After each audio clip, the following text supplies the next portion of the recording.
Well, Daniel, this is really exciting. I wanted to make a quick introduction. I'm Maor Katz. I'm a psychiatrist and director of Feeling Good Institute, and very excited to talk to you today, Daniel Mintie, about your book that's coming out. For those of you who don't know Daniel, Daniel is really an extraordinary person, a very gifted therapist, and a master, really, in team CBT, and really delighted to speak with you about your new book today, Daniel. So, should we just jump in, or is there something that you want to say? Just thank you, Maor, for that kind introduction. You and our colleagues at the Feeling Good Institute have been huge in terms of the work that I've been doing in recent years, and feel real fortunate to be part of such a warm and welcoming community. Very much appreciate your taking some time to chat with me today about the book. Oh, it's such a pleasure for me. So I'm going to jump right in because I'm really intrigued and I want to learn about your new book. I've heard you talk about it in the past couple years, I guess, about when it was in its making, and now it's finally coming out. It's very exciting, and I'm wondering if you can tell me a little bit about what led you to write this book. Yeah, would love to. So I think it was maybe 3 years ago, my co-author, Julie Staples, who's the research director at the Center for Mind-Body Medicine in Washington, D.C., and I decided to run a pilot study where we would combine two technologies to address trauma symptoms. The first was CBT, and I covered that end of things. The other was yoga therapy, and in addition to being a researcher, Julie's been a certified yoga teacher for a long time. So in collaboration with colleagues at Harvard, at the University of New Mexico, we created a protocol and ran a pilot study where we delivered an integrative program for patients who had been diagnosed with PTSD. And the program combined cognitive behavioral therapy and yoga therapy. And we wanted to find out if the combination of those technologies was effective, if it helped people. And we were excited when we saw our outcome data that suggested that this might be a nice way into resolving trauma symptoms. So our book, which is a self-help book, essentially presents the protocol that we delivered in the program in a format that people could just read and avail themselves of that protocol themselves. Oh, I see. Very cool. So it's basically now allows people to take your book off the shelf and help themselves with their challenges after trauma. And you're saying using this kind of combination of CBT and yoga, same as you did in this very successful study. I see. Exactly. Yeah. What is exactly actually in the book itself? How is it formatted? What can people expect in it? So we start out with just a review of the literature and looking at this thing that we call PTSD. It has a long history that goes way back, at least to the Sumerian Third Dynasty, about 3,000 years ago, where folks were describing PTSD symptoms, in that case, in the aftermath of a war in Mesopotamia. And so we take a historical view of this. PTSD itself is a recent category. A recent name for it. Pardon? Kind of a recent name for it. For exactly. Yeah. in World War I, folks were talking about shell shock, World War II battle fatigue. And it wasn't until maybe the second or third edition of DSM that PTSD entered the lexicon. But this form of suffering goes way back. Right. And in our view, the medicine goes way back too, because when we look at yoga, those roots go back to India 4,500 years ago. Mm-hmm. Things got started there, and CBT seems to be a very old technology as well that might go back just as far. So we present these tools that we've developed, both on the CBT side and on the yoga therapy side, that folks in our program found effective. We have illustrations that show people how to do the yoga itself. We have step-by-step instructions for the CBT tools. We also address insomnia, which is a very common PTSD symptom, and have both CBT and yoga therapy tools that folks found helpful in our program in significantly improving their sleep in a relatively short amount of time. Oh, very neat. I wonder if there's a new or future direction there with a book for insomnia using CBT and yoga. Maybe we can back up a little bit, and you can talk to me a little bit about what is actually PTSD. What is that phenomena that you're describing from way back when? You bet. So the short answer would be that PTSD is this always evolving construct. Each time DSM comes out, it's a little bit different. That clinicians and researchers such as ourselves use to conceptualize and be able to study the post-traumatic suffering of a very diverse group of people. Our program has included combat veterans, victims of sexual assault, folks who've been in motor vehicle accidents, sustained life-threatening illnesses.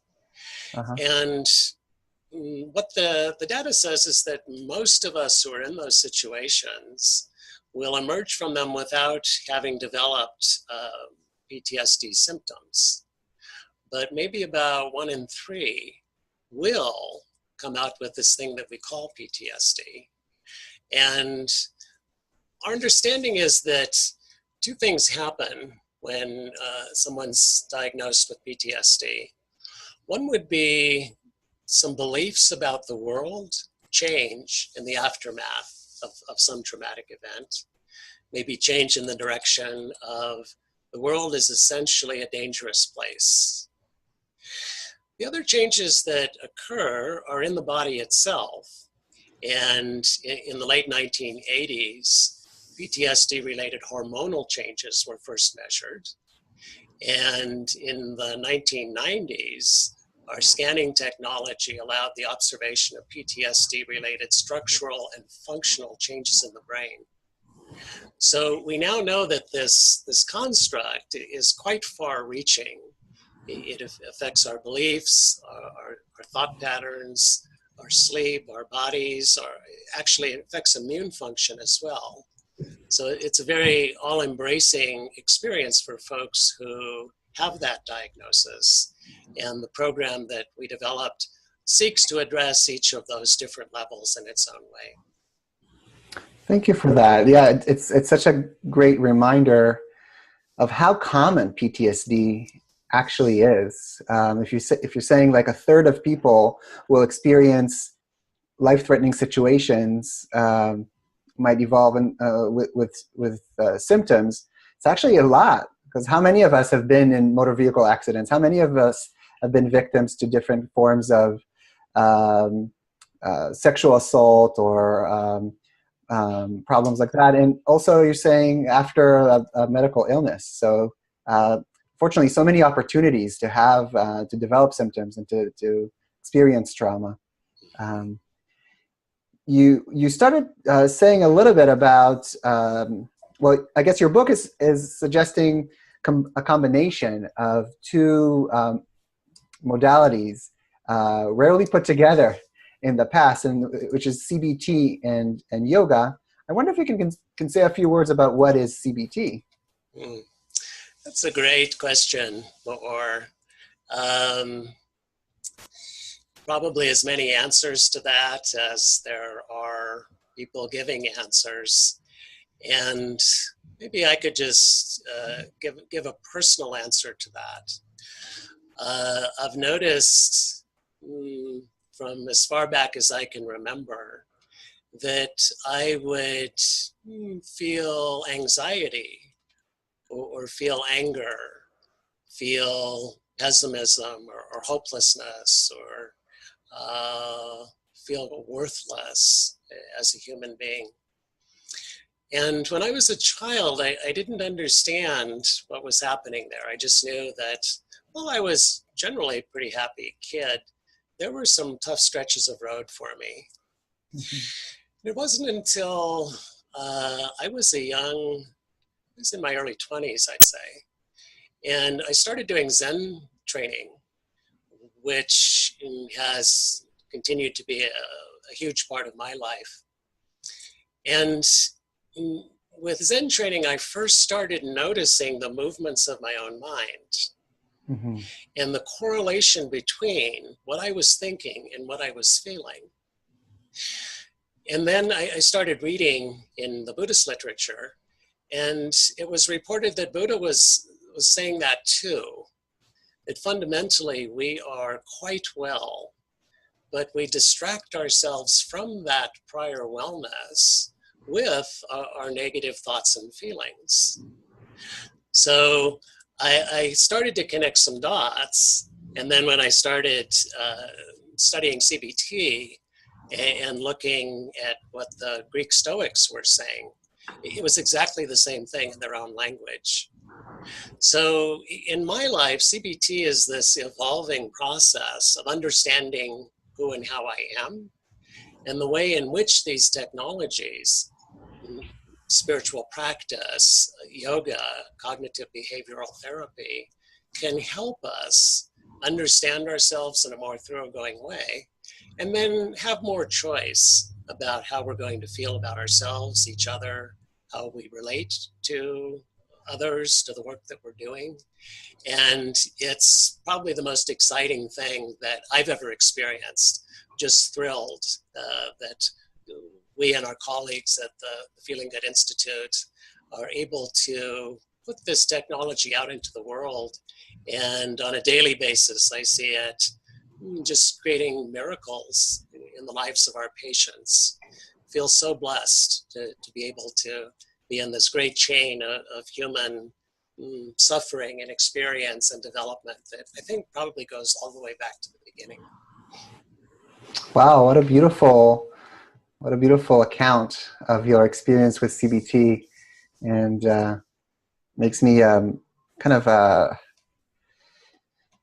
makes me think of this word technologies that you use to describe CBT and other forms in yoga. But really, it is a technology, and when I'm used to thinking of technology as like my iPhone and my computer. But really, this is technology, and it's technology was created in order to alleviate suffering, and it dates back so many years. And maybe it's a good place to also give a kind of a shout out to Dr. David Burns, who took these old technologies, these very wise old technologies and then he made them so accessible and kind of developed them further to the technology that we have today with his team CBT, taking CBT really to new levels, and the effectiveness of treatment with CBT to new levels, which is just, I feel so much gratitude to David for that.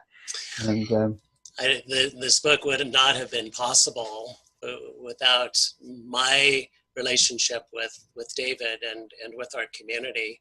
We acknowledge him along with our spiritual teachers and others who have given us the technologies that we're presenting in the book. And I'd agree with you 1,000%. Dr. Burns is such a gift to each of us, and people all over the world reach out to me because they've read his work and responded to it. It's probably had more impact on suffering in the world than anyone I know. Absolutely. Yeah, it's kind of chilling and it's very moving to realize. No, so you gave us a little bit of an idea of kind of what is CBT. Can you say a few words maybe about how does CBT help before we go into start talking about yoga? Because I'd like to touch on that too. So how does CBT help in your experience? Mm-hmm. Yeah. So when I think of emotional anguish, I think it has these components, that there's a belief. We could pick up this belief that I mentioned earlier. The world now is an essentially dangerous place. And if something very bad has happened to us, it might be conceivable that we would, without even noticing it, might be below our level of conscious awareness, change a belief that the world is, many things. Can be dangerous, can be very safe, can be threatening, can be nurturing, can be beautiful, can be horrific. And the belief now would consolidate into, well, basically though, the world is dangerous. And I'm now walking around in the same world that I was in before I was raped or before my combat experience in the Middle East or something. But now, the events around me will trigger that belief and create thoughts. So a common thought that would come up for someone who had experienced sexual assault, say, would be, that man's staring at me, he probably wants to rape me. And then that thought would create feelings of fear, panic, rage, hopelessness, entrapment. And those feelings would then drive behaviors, which could be to make sure I stay away from people, to not go out, to not make eye contact, to not allow anyone to approach me, such that they could actually hurt me. And when I'm acting in those ways, I'm proving to my brain that the world is a dangerous place. A vicious cycle. Exactly. Yeah, I just prove my new belief is true. And this is something that is a fascination to me. The universe stands by, ready to confirm any belief that any human being has. The universe is supremely indifferent about that choice. And if we want to believe that the world is essentially a hostile, dangerous place, the universe will say, we will make sure that the data supports that. If conversely I wanted to believe, the world's actually a pretty good gig most days, the universe will say, yeah, we'll give you that. I love that. I love that explanation. And maybe enough about CBT for now. I feel kind of that we are not, I feel like we're neglecting another big piece of this book. That's this whole thing about combining CBT and yoga. Can you say a few words maybe about what is yoga? For me personally, I feel a lot more knowledgeable about CBT than about yoga. You bet. So again, you'd probably get as many answers as you would people that you ask that question. The archaeological evidence connects the origins of yoga to the Indus Valley civilization in present-day India and Pakistan. And this would probably be somewhere between 2,000 and 3,000 years ago. The word itself is a Sanskrit word that means yoke, Y-O-K-E, as in, joining something or union. Uh-huh. And one way of understanding the word is that it unifies us with the divine life. The goal of yoga as a spiritual practice would be the same as it would with Christianity or Buddhism or Judaism or Zen. It's resolving this apparent disconnection between ourselves and divinity. So yoga aims exactly at that. And while for many people, it would be a spiritual practice, in the West, what we're seeing is that it's now being developed as a therapeutic modality.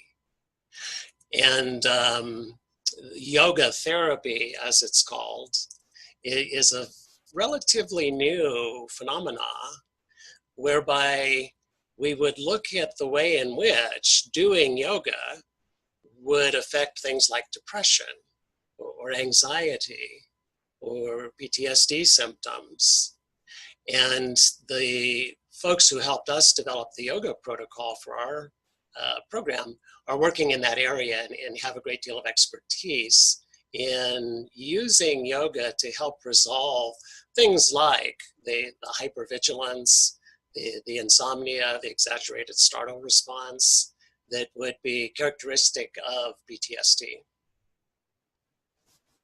Can you say a few words maybe about like how does yoga help? You gave a beautiful explanation about CBT and changing our beliefs can change the way we think and change the way we feel. What about yoga? How does that, what's the mechanism there? That's the $64 question, Maor, that we and our colleagues are asking ourselves. So what we know is that doing an hour of yoga will increase brain GABA, about I think 27% or something, which is on par with what a benzodiazepine would do.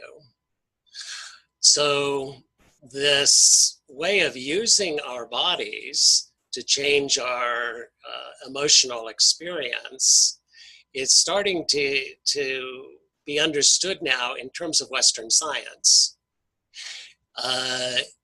Yoga also addresses the changes in the brain structure and function that would accompany a diagnosis of PTSD. So, for instance, a person diagnosed with PTSD is going to have an overactive amygdala and a smaller hippocampus than people who were not. Similarly, structures like the anterior cingulate cortex, which helps regulate the amygdala, is smaller and less active in PTSD. What the research is showing is that yoga will do two things. One, reverse those so that the amygdala is restored to a normal level of activity. The hippocampus would grow back to where it was before the traumatic event. And that as those things happen, what we would be measuring in terms of PTSD symptoms would go down. So that much we know. It does help folks. The mechanisms themselves, I think we're still just guessing about. And when I guess out loud with my colleagues, what we have come to is that probably yoga and CBT have similar mechanisms. That we can't quite tease that out yet, but probably something in the direction of attentional components and self-efficacy would be a part of that picture. Amazing. So interesting, really. Tell me, Daniel, I kind of am wondering if you can say a few words about who is this book really for? Like who's your audience? Is it only people who kind of struggle with severe PTSD that's diagnosable, et cetera, or do you have a different audience in mind? Thanks, Maor. Certainly our primary audience would be people who are suffering from the symptom cluster that we're calling PTSD. Been so rewarding for us to work with these folks over the last years and to see the healing that takes place sometimes very quickly right before our eyes. It's almost magical how that can happen. So we're hoping that this book will end up in the hands of folks who, have survived military combat or sexual assault or life-threatening illnesses or all of those things that might trigger what we call PTSD. We're also hoping that folks who maybe don't have that full diagnosis, maybe they wouldn't qualify for our research, but are still suffering significantly in that dimension, could find the tools in the book helpful. We're also aware that there's a lot of misunderstanding and confusion and mystery around PTSD.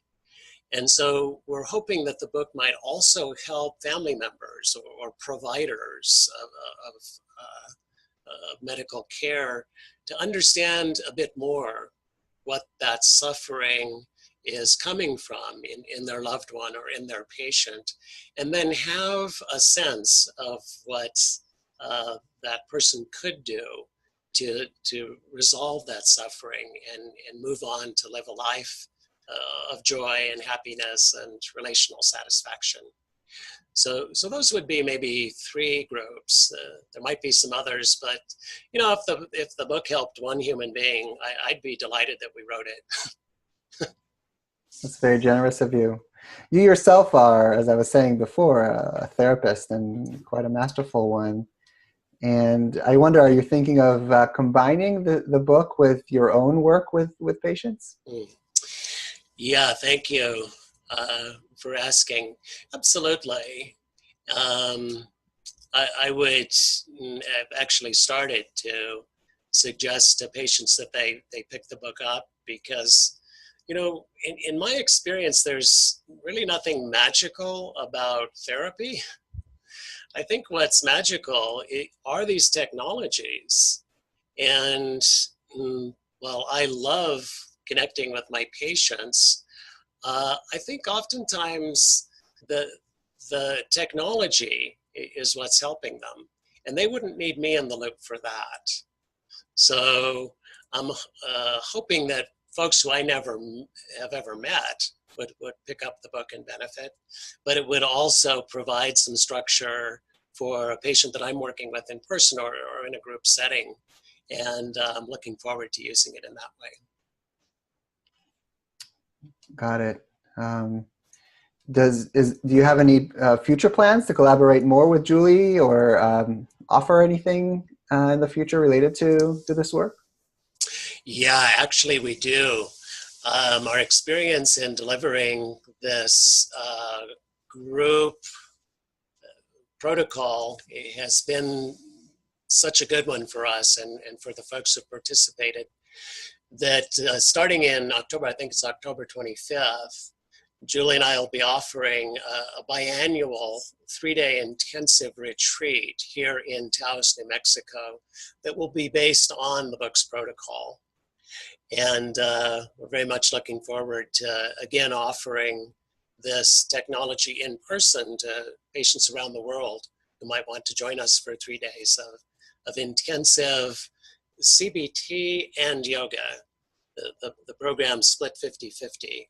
So we'd be spending, I think, about 3 hours a day working with our beliefs, our thought patterns, our behaviors, and the other 3 hours a day practicing the yoga therapy that we found to be helpful to folks. Sign me up. I'm excited about that. And I've never been to Taos, but I hear from you and from others that it's an amazing destination. And I imagine there's a lot of healing to be done in that beautiful atmosphere over there. Where could people find your book? How is it going to be available to the public? So the book's available anywhere books are sold. Any of the online places, Barnes & Noble, Amazon. Our publisher, Inner Tradition, sells the book directly from its website. And if folks were interested in buying the book or hearing a bit more about the program itself, they could visit our program website, which is integrativetraumarecovery.com. and there's a hyphen between each of those words. Can you repeat And that? absolutely, integrativetraumarecovery.com. And a hyphen between integrative trauma and recovery. Between each of those words. Yeah, we thought, well, we could just have it be one thing, but it looked very confusing. We didn't know what it said, so we put the hyphens in, so it would make some sense. Wonderful. Daniel, I could talk to you for hours, and I always find the way that you describe things is just incredibly moving and touching and just beautiful. There's something so beautiful in the way that you express yourself. Look forward to talking more and connecting more with you in the future. Is there something that we should add before we end this interview? Yeah, absolutely. And that would just be a deep thank you to you, to Dr. Burns, and to all of our colleagues who have created this community that has been so life-giving for me. As I said earlier, the book wouldn't have been possible without all of you. And so you're our co-authors too, though we didn't mention that until now. Thank you so much, Daniel. I wish you so much success with this book. Thank you, Maor. Look forward to talking again soon.